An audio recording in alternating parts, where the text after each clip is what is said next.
egois nggak ya kalau saya mulai dari 2025 ini kayak mikirin diri sendiri aja lah gitu. Ngapain sih mikirin orang gitu. Kata-kata orang nggak usah jadi people pleaser atau sebagainya gitu. Saya ini anak pertama dari 3 bersaudara yang adik terakhir saya itu sebenarnya adik sepupu. Jadi dia itu kembar dan sesusuan gitu. Kami asus dari umur 1 tahun. Dan saya tahun kemarin saya bawa ke sini, saya sekolahkan SMK. Kebetulan ada satu kendala, akhirnya dia udah nggak di sini lagi, dia di kota yang lain, dan itu ikut tante saya yang which is itu mama kandung dia gitu.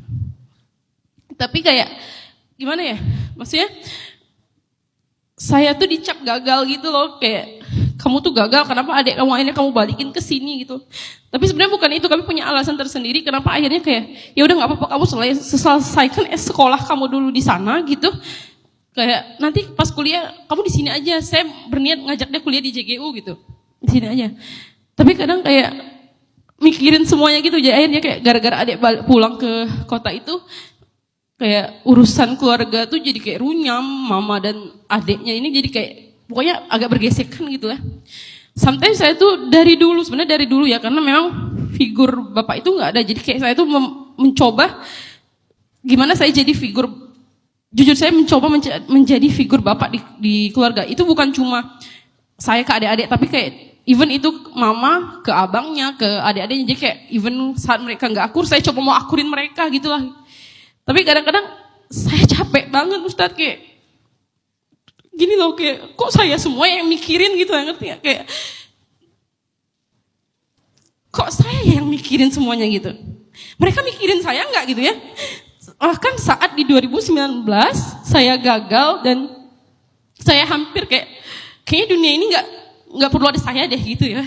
Tapi alhamdulillah kayak saya masih disadarkan, jangan kamu kayak alhamdulillah saya sampai di titik ini nih. Kalau kemarin saya nyerah mungkin saya enggak akan kerja di JGU maksudnya kayak gitu kan.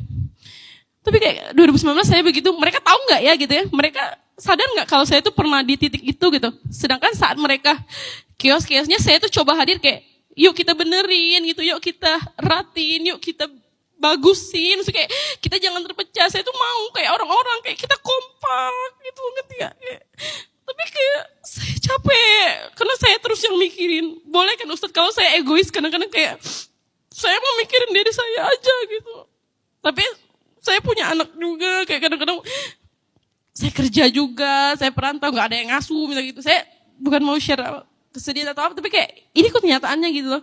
Saya gak pernah share ini ke siapapun hampir. Saya dekat sama mahasiswa saya di sini, saya dekat sama teman-teman saya di JGU, bahkan di sini ada adik saya, tapi kayak ini relate sih topiknya, kayak gila gue mau kayak semuanya harus saya sampaikan karena ini relate gitu. Harus gimana ya, egois nggak ya kalau saya mulai dari 2025 ini kayak mikirin diri sendiri aja lah gitu. Ngapain sih mikirin orang gitu. Kata-kata orang nggak usah jadi people pleaser atau sebagainya gitu. Ibu saya dari tempat asal yang sama kakaknya. Jadi ibu saya juga orang Sumatera Selatan, khususnya orang Lahat. Jadi tempat-tempat yang sama, apalagi Lintang. Ini maaf ya, sedikit cerita. Pertama, kalau kita sedikit memahami, ada banyak teori itu mengatakan kehilangan itu akan sembuh dengan seiring bertambahnya waktu. Tapi nyatanya itu kan kehilangan itu nggak pernah ada obatnya. Makanya syair Arab itu mengatakan an-nafsu la tatruku syai'an illa bi syai'in. Jiwa itu tidak akan meninggalkan jiwa yang lain kecuali ada penggantinya. Jadi ceritanya waktu itu, maaf ya saya sedikit. Nah waktu itu rumah saya di Bengkulu, kita mudik, pakai motor Supra X. Itu motor paling kuat di tahun itu, Supra X, rajanya bebek. Itu Supra X, nggak ada yang bisa balap pak. Nah maaf, di satu tempat itu sebelum saya sampai di tempat itu, ya julukannya itu saat. Nah itu siang-siang. Maaf ya Mbak ya, sedikit agak euforia, kebahagiaan dikit biar saya nggak bisa sedih sih. Nah, waktu itu siang-siang kejadiannya, ayah saya, adik saya, ibu saya naik motor Supra X. Situasinya saya udah di tempat nenek saya di Kota Lahat tadi. Siang-siang itu di pinggir jalan, nama daerahnya nggak usah kita sebut, ternyata ada 4 motor RX King.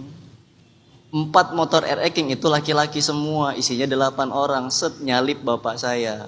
Ternyata siang-siang itu dibegal. Jadi, ini mau tolong jangan direkam ya teman-teman, ini namanya juga cerita pribadi bro. Nah, jadi ceritanya waktu itu siang-siang saking nggak ada yang wala ubali lah, nggak ada yang peduli orang-orang karena orang-orang juga takut. Itu situasinya adik saya udah di pisau di leher, nah motor udah di mereka juga. Terus mereka bertanya, mungkin dengan pertanyaan yang sedikit agak aneh lah ya. Dia bilang, kamu milih anak kamu atau kamu milih motor? Ya pertanyaan saya, bapak mana yang milih? Anak aja ambil kan nggak mungkin kan. Dan bapak saya bilang ya udah ambil aja motornya. Set sampai di situ akhirnya bapak saya nggak bisa melanjutkan pergi ke kota Lahat. Akhirnya ditelepon keluarga kami di Lahat. Set di Lahat akhirnya kita jemput. Sampai di Lahat ayah saya penasaran. Apa sih yang bisa mengalahkan kecepatan motor Raja Bebek ini, motor Supra X? Kok bisa dikalahkan kecepatannya? Akhirnya bapak saya ketika sampai di Lahat itu bukan langsung ke rumah tapi ke showroom motor. Sampai di showroom motor ternyata ayah saya langsung beli motor RX King. Jadi saat sesuatu itu tidak ada yang hilang kecuali ada bakal penggantinya. Ya awalnya mungkin kecepatan Supra X segini, kecepatan RX King segitu, lebih cepatnya. Mungkin sama kayak adeknya tadi kan, adeknya udah di sepersusuan, udah sebesar itu pengen dimanjakan, pengen sebesar itu pengen besar bareng-bareng, tapi kemudian dia bersama ibunya. Ya sejatinya syair Arab itu mengatakan an-nafsu la tatruku syai'an illa bi syai'in. Jiwa itu nggak bakal hilang, pasti ada penggantinya, pasti ada penggantinya. Yang kemudian terakhir obat paling menenangkan itu kan memaafkan ya. Semua obat paling menenangkan itu memaafkan. Ibumu punya retak, bapakmu punya retak, kamu juga punya retak, adikmu juga punya retak. Ibumu adalah orang yang pertama kali jadi ibu. Ayahmu adalah orang yang pertama kali jadi ayah. Kamu adalah kakak yang pertama kali jadi kakak. Adik kamu adalah orang yang pertama kali jadi adik. Semua kita baru di sini. Semua kita merasakan anehnya hal ini. Jadi semua kita punya retak dan kita harus memaklumi meretak itu. Jadi maafkan semua hal-hal yang retak itu. Maka dari maaf itulah akhirnya menghadirkan ketenangan dalam kehidupan kita.